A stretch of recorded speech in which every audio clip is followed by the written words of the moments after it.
Jadi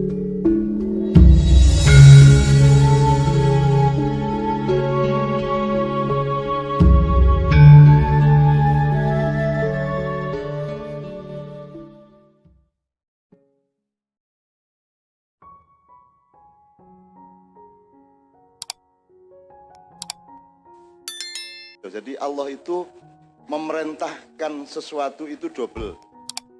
Jadi yang perintah pertama diungkapkan kepada manusia, perintah kedua tidak diungkapkan. Kita harus mencari perintah yang kedua itu apa.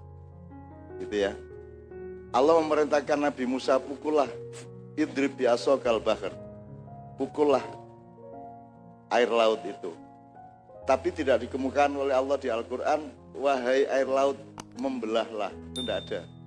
Tapi ada perintah itu dirahasiakan Allah. Jadi Anda kalau mendapat sesuatu dari Allah atau Anda mendapat ide apapun, mau melakukan apapun, harus dicari gaibnya, harus dicari rahasianya, harus dicari rangkepannya nek wong Jawa. Sing ngerti rangkepan memang wong Jawa.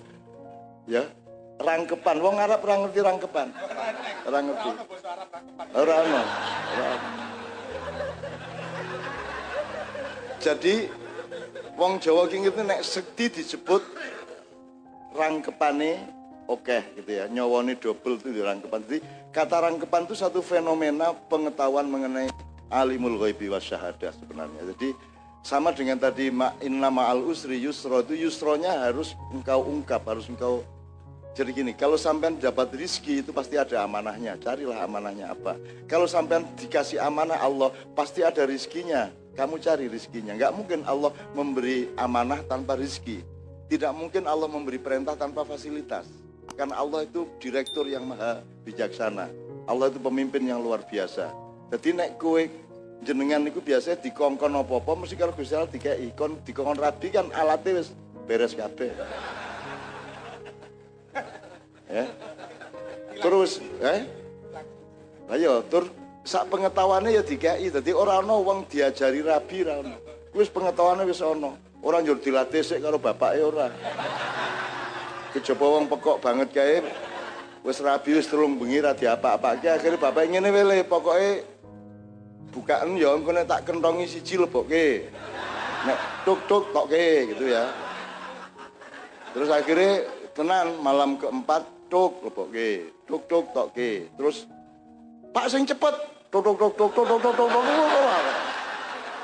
Jaluk dicepetke. Aku ngene-ngene iki ya ngarang terakhir mendadak ngene aja ora tau krungu ngene ini pokoknya ngarang mendadak ngono kuwi. Jadi Bapak sekalian, nah sholawat asnawiyah ini itu bisa diungkapkan dalam berbagai macam metode dan bentuk. Anda tahu lagu yang paling banyak diciptakan orang adalah sholawat badar. Sholawat badar iki piro wae lagune macam-macam, ning saire padha sholawat badar, ya. Udah, dan itu tidak pernah berhenti. Terus gawe meneh. Nah, itu namanya muamalah. Jadi ibadah muamalah ini jangan diukur berdasarkan ibadah mahdoh. Kalau sholat wis ngono kuwi. Ya. Nah, sekarang kan banyak konflik, banyak pendapat sholawatan musyrik, sholawatan haram segala macam. Karena tidak ada, karena Nabi sendiri tidak pernah sholawatan lah. Pokok pun Nabi sholawatan Arab, maksud Nabi sholatullah, salamullah, terus duting awake dhewe ya ora ono. Ya ora ono. Anda tuh mbok mesake karo Kanjeng Nabi. Kanjeng Nabi ketika memerintahkan syahadat itu pekewuh ora karu-karuan. Kan dia harus menyebut namanya. Dia menyebut asyhadu alla ilaha illallah, terus wa asyhadu anna Muhammad. Ora penak to jane. Ora penak to wong ngakok-ngakok kene awake dhewe iku perintah Allah. Itu dia punya problem budaya yang luar biasa, problem psikologis yang sangat berat. Wong menawarkan dirinya, sing dikongkon disebut di syahadat kedua itu kan Muhammad dan Rasulullah, kan rapena, itu berat bagi dia. Ojo dinyek. Kok saiki maulid Nabi, wong Nabi Kanjeng Nabi ora tahu ulang tahun. Lha piye ta kowe iki? Kanjeng Nabi ya ora mungkin ngongkon kowe ulang tahun iki. Kene sing kudu ngerti nek jan kowe tresno ki iling-ilingen kan gitu. Jadi ora ono kok wong arep medaya terus pesen anu ya bleke pitik ya ora ono. Tuan rumahe sing pekewo akhirnya beli GPT itu urusan tuan rumahnya. Jadi teman-teman kelompok-kelompok Islam tertentu kadang-kadang tidak mengerti proporsi.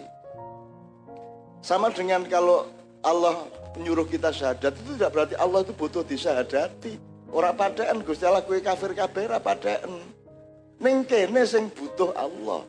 Kan begitu. Saya sering cerita contoh-contoh yang begini ini kadang-kadang dalam kehidupan sehari-hari kadang-kadang ya dilanggar. Aku sering cerita ngene. Misalnya Pak Yai Najib duwe mobil, terus duwe sopir, di tengah jalan, di perapatan jalan ada pencoleng, pencuri yang nyopot apa jenenge? Spione. Apa kewajiban supir? Membela hak milik juragannya dan buka pintu, "Hei, maling gue ya," diuber. Tapi sebelum sopirnya berangkat lari lebih jauh, Pak Yai Najib mengatakan, "Lele apa-apa, bali-bali rasa ke Uber. Kayak pancen butuh duit, aku iso tuku insyaallah. Spion meneh." Kan gitu. Itu kewajibannya Pak Najib. Kewajibannya sopir nguber. Kalau suatu hari kedadian meneh, baru wis tuku spion anyar njur kedadian meneh dijambret uang meneh. Entuk ora supir ngomong, "Pak Yai biarin aja ya dia butuh," gitu. Entuk ora ngono kuwi. Nah makanya setiap ayat ditafsirkan harus minimum dua sisi. Misalnya gini, al-jannatu tahta aqdamil ummahat, misalnya ada kalimat itu ya. Itu dinggo ibu apa nggo anake? Nah coba aku pengen ngerti jawabannya. Ku dinggo ibune apa dinggo anake? Tergantung posisimu. Kan begitu. Nah, Anda seorang ibu, Anda berpikirnya gini, aku ojo nganti nesu atiku, ojo nganti menesel, ojo nganti piye-piye atiku nang anakku, ben ora mlebu neraka anakku, dadi aku kudu ngati-ati tenan. Dia menghayati ayat itu sebagai hadis itu sebagai kepentingan anaknya. Tapi kalau anaknya dia berpikir terbalik, aku ojo nganti nglarani ibu supaya aku ranjur mlebu neraka, kan begitu. Jadi ayat itu berlaku kedua-duanya. Dan itu banyak sekali ayat yang seperti itu sekarang, termasuk sholawat. Wis ben baik dari Habib Anis, ben baik semua dengan aspirasinya. Mudah-mudahan Allah akan memberi hidayah kepada semuanya supaya tahu bahwa sholawat ini bukan hanya urusan nyanyi, bukan hanya urusan melantunkan syair-syair. Ini urusannya keselamatan bangsa dan umat Islam. Karena tidak bisa ada manajemen dan ilmu apapun pada umat Islam hari ini untuk menyelamatkan umat Islam di dunia. Tidak ada. Dan tidak pernah ada ijtihad yang berkembang di abad-abad terakhir. Dan ilmunya orang Islam tidak berkembang secara Islam. Intelektual Islam tidak merupakan kontinuasi dari ilmu-ilmu Islam. Mereka adalah adaptor dari Barat. Mereka mengadopsi dari Barat. Bahkan suatu hari Pak Nurholis Majid, Anda tahu intelektual nomor 1 Islam, mengatakan bahwa Al-Quran itu substansi, maka untuk memahaminya, substansi itu inti-inti masalah, inti-inti ilmunya. Maka untuk memahami inti-inti ilmu Islam itu, kita harus menggunakan metodologi Barat. Jadi untuk memahami Islam, Anda harus pakai ilmu Barat. Saya membantah, tapi karena yang terkenal Cak Nur, saya tidak diperhatikan. Cak Nur enggak, menurut saya, Al-Quran itu justru yang utama metodologi. Caramu ndelok urip iki cara Al-Quran. Caramu nyembuhke loromu cara Al-Quran. Caramu memanage negara cara Al-Quran. Jadi Al-Quran lebih merupakan metodologi daripada substansi. Karena substansinya Quran cuma sedikit.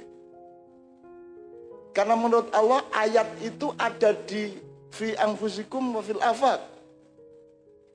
Kowe kuwi ayate Allah. Jantungmu, getihmu, sarafmu itu ayat Allah semuanya. Metabolisme badan kita itu ayat Allah. Dan alam semesta ini ayat Allah. Bumi, bulan, angin, gunung itu ayat Allah semua. Jadi substansinya justru tidak hanya ada di Quran, melainkan ada di alam semesta. Saiki nek kowe mengandalkan Quran mesake to Bapak Kanjeng Nabi. Bapak Kanjeng Nabi kafir apa muslim? Mas. Ayo piye kowe? Bapak Kanjeng Nabi tahu sembahyang ora? Berarti Bapak Kanjeng Nabi nikah cara Islam ora mbiyen? Jadi Kanjeng Nabi anak jatah apa dudu? Ayo nak diteruske kowe ngelu dhewe lho kowe. Dadi aja rumangsamu Islam itu kedaden setelah ada Al-Qur'an. Islam itu diciptakan Allah sejak sebelum menciptakan Nabi Adam. Kemudian diajarkan wa 'allama Adamal asma'a kullaha tsumma 'aradahum 'alal malaikah. Itu dimulai semester pertama, hari pertama Islam diajarkan kepada Adam. Sudah ada Islam sebelumnya, sudah tertulis di Lauhil Mahfuz. Kan begitu. Aja njur rumangsamu nek Islam kuwi dimulai Quran. Dadi kaya-kaya Nabi Adam biyen dibuang nang bumi karo gembol Quran ngono ora. Nabi Adam dhewe ora tau sembahyang 5 waktu, Nabi Musa ya ora tau. Poso Ramadan ya ora tau kae. Ke jamaane masjid ya ora tau Nabi Musa kae piye ayo kowe. Jumuan ya ora tau kae ayo modar lah kowe. Kabeh nabi iki apa meneh Nabi Isa ora tau, jumuan ora tau. Berarti Nabi Musa kafir ngono. Piye utekmu iki piye? Kan begitu. Betul enggak? Sekarang PAUD anak-anak kecil ajarkanlah, didiklah anakmu dengan Quran dan hadis. Benar sekali. Cuman pemahaman mengenai Quran hadis ini yang harus dibenahi bersama-sama. Karena Rasulullah dan semua Nabi tidak ada yang dididik dengan Quran dan hadis. Kalau yang disebut Quran adalah mushaf yang Anda kenal itu. Tapi kalau Quran esensinya, inti ajarannya, nilai-nilai dasarnya sudah ada sejak sebelum Nabi Adam. Jadi Nabi Adam juga diajari dengan Al-Quran oleh Allah langsung. Dan nabi-nabi berikutnya juga diajari oleh Allah dengan Al-Quran. Cuman belum berupa mushaf yang Anda tulis, yang Anda baca dengan murotal atau kiroah itu. Nonton nggih Bapak sekalian.